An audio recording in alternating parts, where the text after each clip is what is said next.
Must-win situation for both of these teams. Each of the teams, same exact situation for each team.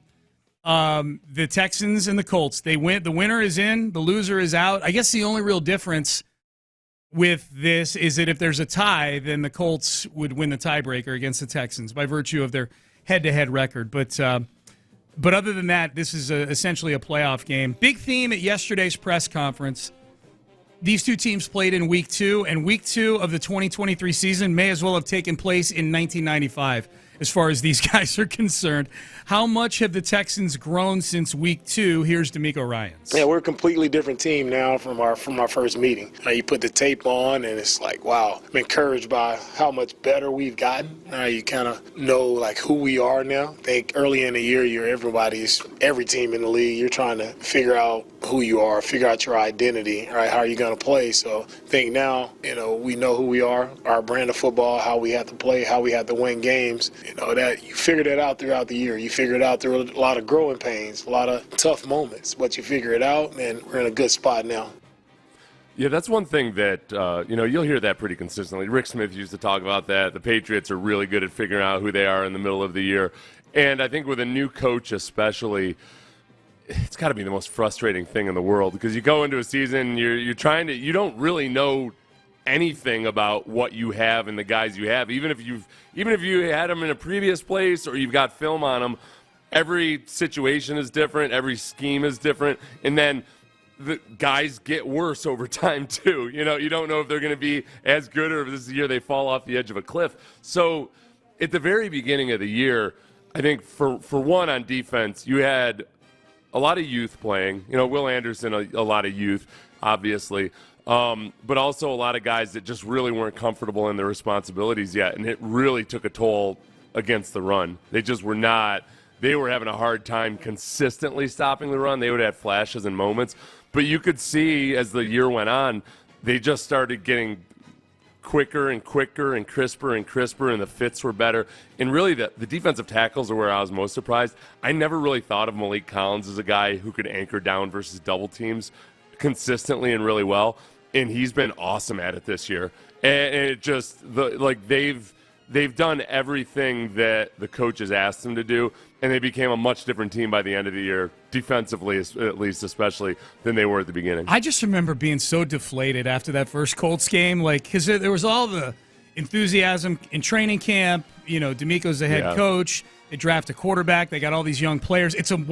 Throughout training camp, it was just a way more fun team to be around and cover. You could tell they'd clearly gone out and gotten some alpha-type personalities that maybe previous iterations of the Texans might not have been as enthusiastic to have in the building, like Jimmy Ward, Will Anderson, just guys who just had great energy and great enthusiasm. And then that Colts game, you're like, wow, this is – okay.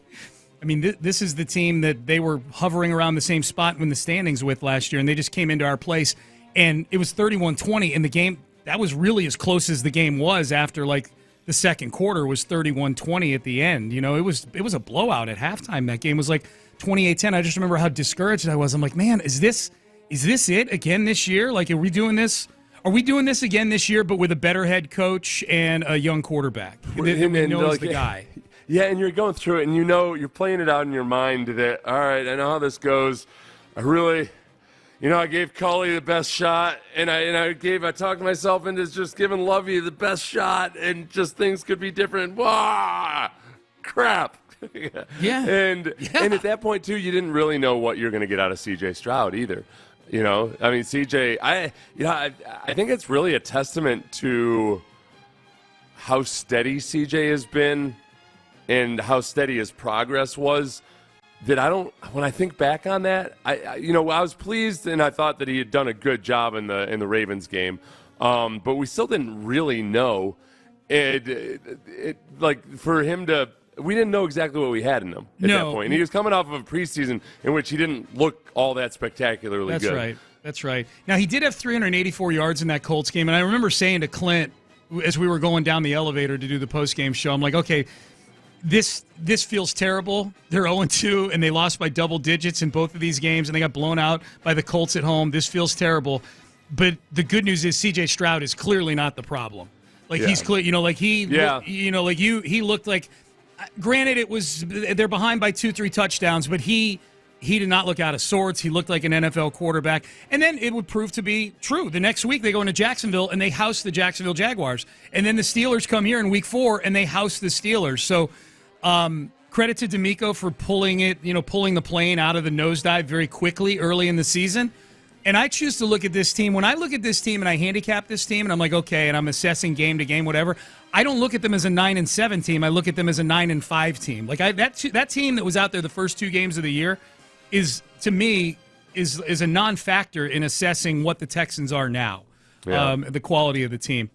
As far as DeMeco and like how he would have handled adversity if things had gone south, like it's easy in hindsight to see or say this, but I think just at any point this year, including when he's maybe showed a little bit of agitation or frustration, like he's got such a demeanor about him of being unaffected by pressure or disappointment, like to where like there never looks like he never has a look on his face of like F it all. I have various other great coaches sometimes get looks on their faces of like, oh, just F this. And sometimes they do it aggressively and sometimes they do it more inwardly.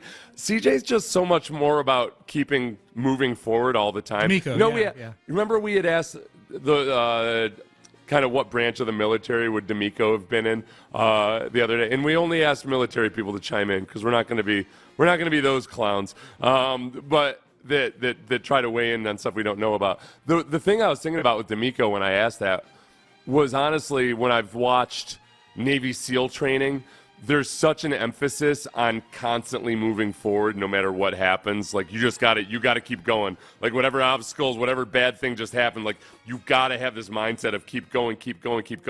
And to the point where they just become machines, there's no decision to make. They're just going to keep going. DeMeco, like, always has that on his face and in his demeanor that he's just going to keep trucking forward. I think this is the cut that plays into what you're talking about here. As I'm hearing you say this, I'm thinking back to something I heard DeMeco say in the press conference. So fingers crossed.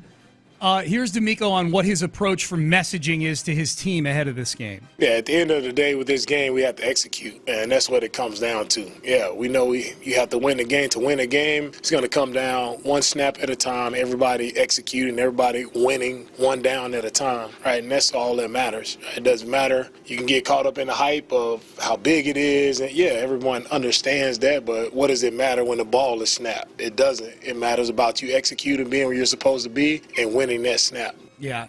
I think it doesn't matter is something DeMeco says a lot because he gets asked about all these big picture things with this team. And a lot of it is generated from the enthusiasm about where this team's going. But if you ask him about what next, what the future is, the foundation they built, like, it doesn't matter. We got to beat the Colts. Okay, well, what about this against the Colts? It doesn't matter. We got to go execute our plays and things like that.